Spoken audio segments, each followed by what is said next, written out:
Welcome to the Stoic Lab. Here, we uncover the transformative truths of Stoicism, a philosophy that has guided countless individuals to inner peace and resilience.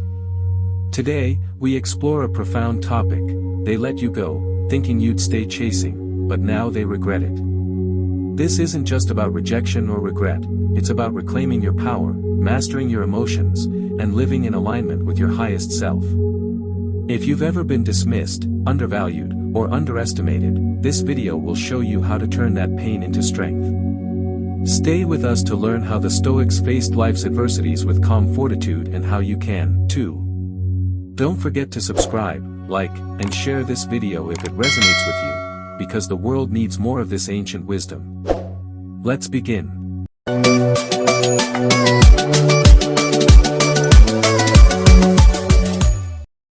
Rejection. It stings.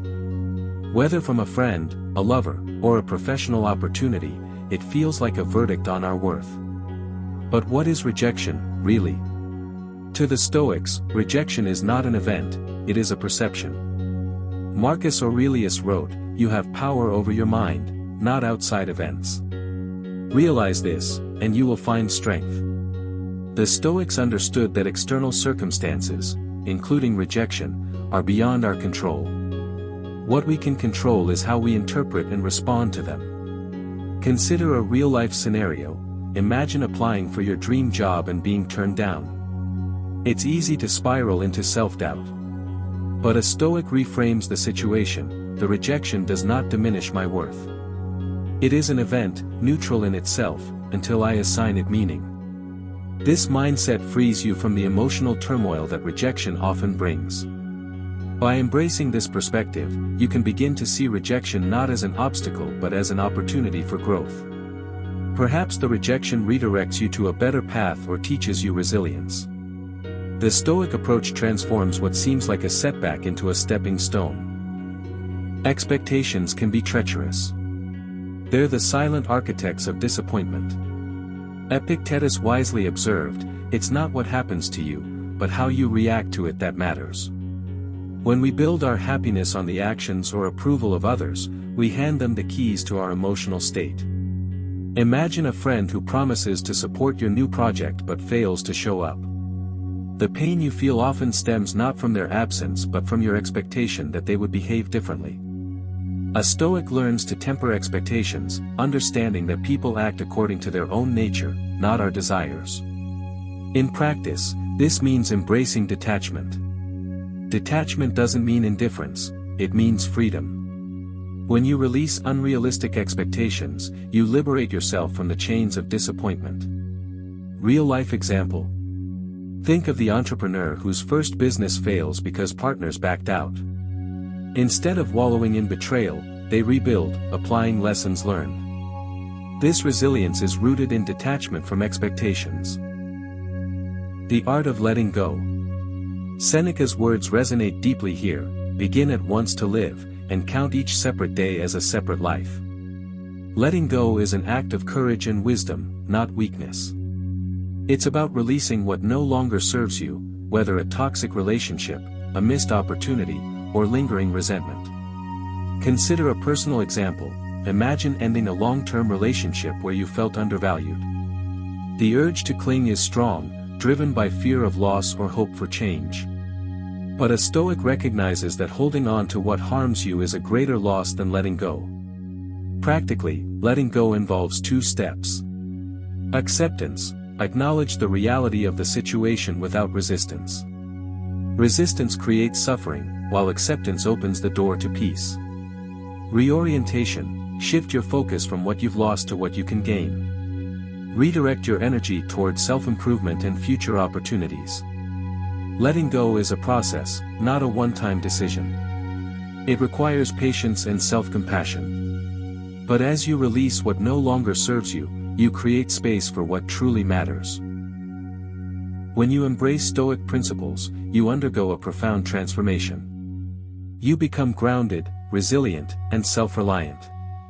This growth often leads to a surprising outcome: those who dismissed you begin to regret their actions. But here's the key question: does their regret matter? To a Stoic, the answer is no.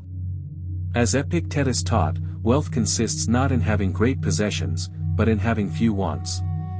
True wealth, emotional and spiritual, comes from within, not from the validation of others. Imagine a colleague who undermined you at work, only to see you excel in a new role elsewhere. Their regret is a reflection of their own misjudgment, not your worth. A Stoic neither seeks nor shuns such regret. It is irrelevant to their path. This chapter emphasizes that your growth should never be motivated by a desire to evoke regret in others. Instead, let your transformation be a testament to your inner strength and integrity. To chase is to abandon your center. When you pursue validation, approval, or love from others, you place your happiness outside yourself. This is a recipe for suffering. The Stoics remind us to turn inward. Marcus Aurelius wrote, "Look within. Within is the fountain of good, and it will ever bubble up, if you will ever dig." The fountain of good, your true worth, is within you, not in the hands of others. Consider a real-world example, an artist who creates solely to gain followers on social media. Their work becomes hollow, driven by external metrics rather than authentic expression. Contrast this with the artist who creates from passion, indifferent to applause. The latter finds joy in the process, not in the chase.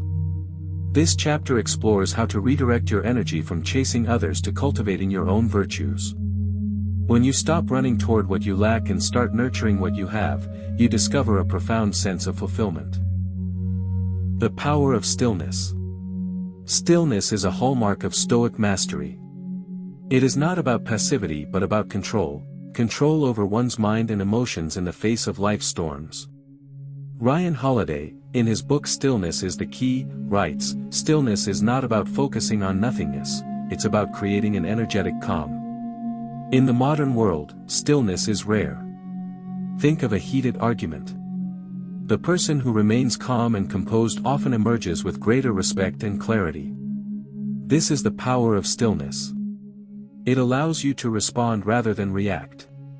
A Stoic practices stillness through daily reflection. Marcus Aurelius' meditations were his way of grounding himself. For example, after a challenging day, reflect on your actions. Did you act out of impulse or reason? Did you let external events control your emotions?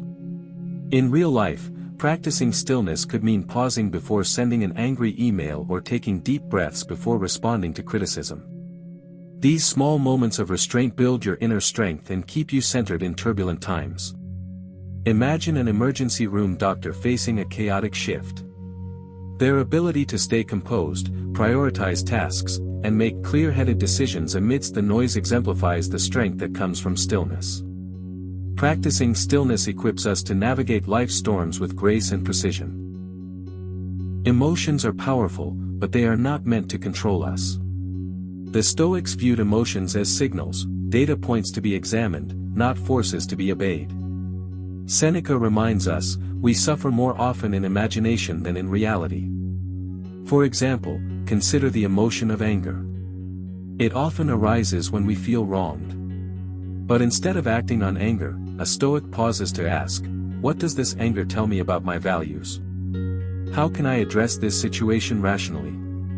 In everyday life, this might look like responding calmly to a rude comment instead of escalating the conflict.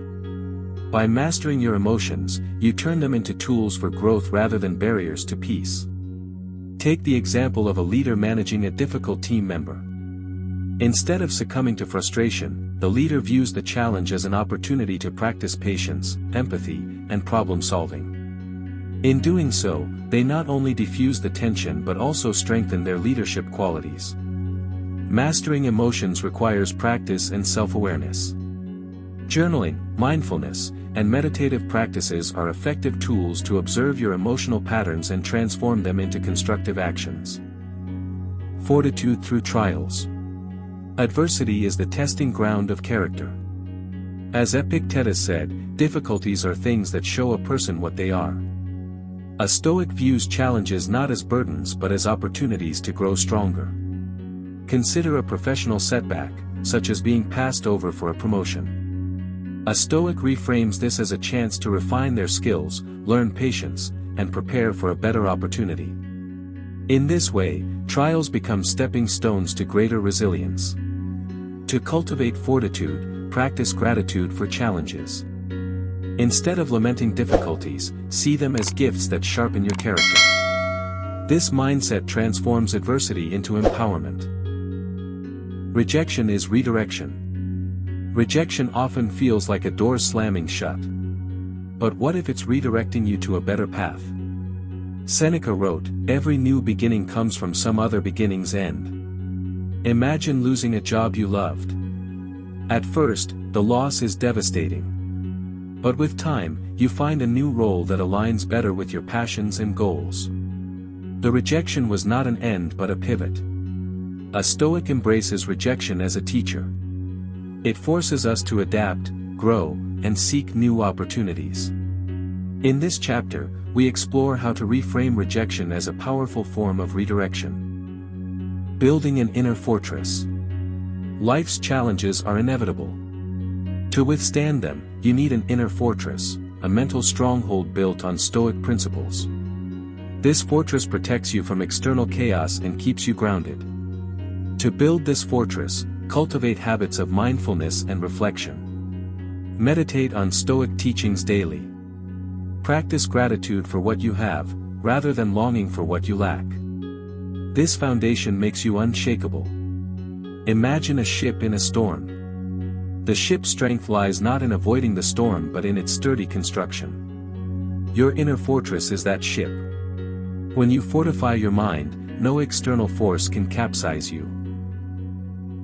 The role of rationality. Rationality is the cornerstone of Stoicism. It allows us to see events clearly, free from the distortion of emotions. Epictetus taught, if you want to improve, be content to be thought foolish and stupid. This means valuing truth over ego. For example, when faced with criticism, ask yourself, is there truth in this feedback? How can I use it to improve? This rational approach turns criticism into a tool for growth. In real life, practicing rationality might mean pausing before making a big decision, weighing the pros and cons, and seeking counsel from trusted mentors. Rationality keeps you aligned with your values and prevents impulsive actions. Turning loss into gain. Loss is inevitable, but suffering is optional. As Seneca noted, no man is more unhappy than he who never faces adversity. Loss teaches us to appreciate what we have and to grow stronger in the face of hardship. Consider the loss of a relationship. While painful, it can also be a chance to rediscover yourself, set healthier boundaries, and seek connections that align with your values. In this way, loss becomes a catalyst for gain. This chapter explores how to turn the pain of loss into the power of growth. By embracing change, you transform sorrow into strength. The power of self-control. Self-control is the greatest form of power. It allows you to navigate life with grace and purpose. A Stoic cultivates self-control through discipline and reflection. For example, imagine a heated argument. Instead of lashing out, a Stoic takes a deep breath, steps back, and responds calmly. This self-restraint not only de-escalates the situation but also earns respect. In daily life, practice self-control by setting boundaries, prioritizing your goals, and avoiding distractions. This discipline creates a sense of mastery over your actions and emotions. Why approval doesn't matter. Approval is fleeting, but virtue endures.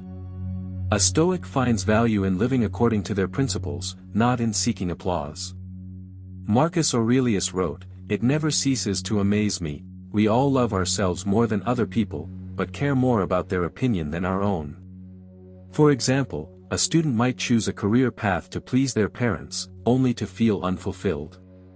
A Stoic, however, follows their own path, guided by inner conviction rather than external approval. This chapter explores how to detach from the need for validation and find fulfillment in living authentically. Detachment as strength. Detachment is not indifference, it is resilience. By letting go of attachment to outcomes, you free yourself from unnecessary suffering. Epictetus taught, "Don't demand that things happen as you wish, but wish that they happen as they do, and you will go on well. For example, an athlete who focuses solely on winning may crumble under pressure. But one who values the effort and process remains steady, regardless of the result. This detachment allows them to perform at their best. In this chapter, we explore how to cultivate detachment and embrace life's uncertainties with grace. When you rise above challenges, those who dismissed you often regret their judgment. But their regret is not your concern. A Stoic focuses on their own growth, not on proving others wrong. For example, a student once ridiculed for their ideas might later become a successful innovator. Their success is not about revenge but about fulfilling their potential. This chapter emphasizes the importance of staying true to your path, regardless of others' opinions. A Stoic's life is their message. By embodying virtues like patience, courage, and humility, you inspire others. Seneca wrote, "Associate with people who are likely to improve you. Be the person who uplifts and encourages growth." For example, a leader who remains calm under pressure sets a powerful example for their team. This chapter explores how to live in a way that inspires others to embrace Stoic principles. Inner peace as revenge. True revenge is living well and undisturbed. By cultivating inner peace, you render others' actions powerless. Marcus Aurelius wrote, "The best revenge is to be unlike him who performed the injury." For example, someone who spreads rumors about you expects a reaction. But when you remain unbothered and continue to thrive, you rob them of their power. This chapter explores how to achieve this unshakable peace. A Stoic's journey is never complete. Growth is a lifelong pursuit. Epictetus said, "First say to yourself what you would be, and then do what you have to do." This chapter explores how to set goals aligned with your values and continuously strive for excellence. Whether it's learning a new skill, improving relationships, or deepening your understanding of Stoicism, self-improvement is the ultimate reward. Sharing the light. The wisdom you gain is not for you alone. Seneca reminds us, there is no enjoying the possession of anything valuable unless one has someone to share it with. By sharing Stoic principles, you help others find strength and clarity. This chapter explores how to mentor, inspire, and uplift others through your journey. Whether it's through conversations, writing, or leading by example, sharing the light of Stoicism enriches both your life and the lives of others. A Stoic's legacy. Remember that Stoicism is not just a philosophy to be studied, it is a way of life to be lived. Marcus Aurelius reminds us, "Waste no more time arguing about what a good man should be. Be one." Your journey through life will be marked by trials and triumphs, rejection and acceptance, joy and sorrow. But at the core of it all lies the unshakable truth: you have the power to shape your response to any situation. You have the power to live in alignment with your principles, to cultivate inner peace, and to thrive regardless of external circumstances. If this message resonated with you, help us spread the wisdom of Stoicism by subscribing to the Stoic Lab. Like this video to show your support, share it with someone who might need these insights, and leave a comment sharing your thoughts or your own journey with Stoic principles. Together, we can inspire a community of strength, clarity, and resilience. Thank you for joining us. Until next time, keep striving for virtue, for wisdom, and for a life well lived. Live with purpose. A meaningful life requires aligning actions with values. Marcus Aurelius emphasized, "If it is not right, do not do it, if it is not true, do not say it." Purpose gives direction and fulfillment. Example: a person who values helping others might volunteer regularly or choose a career in social work. By living in alignment with their values, they find deeper satisfaction than chasing superficial rewards. Practice gratitude daily. Gratitude was a daily practice for the Stoics. Seneca wrote, "We should count our blessings, not our misfortunes." Gratitude shifts focus from what is lacking to what is already abundant in life. Example: start each day by reflecting on 3 things you are grateful for. This might include a supportive friend, a beautiful sunrise, or your health. This practice fosters contentment and reduces the tendency to dwell on what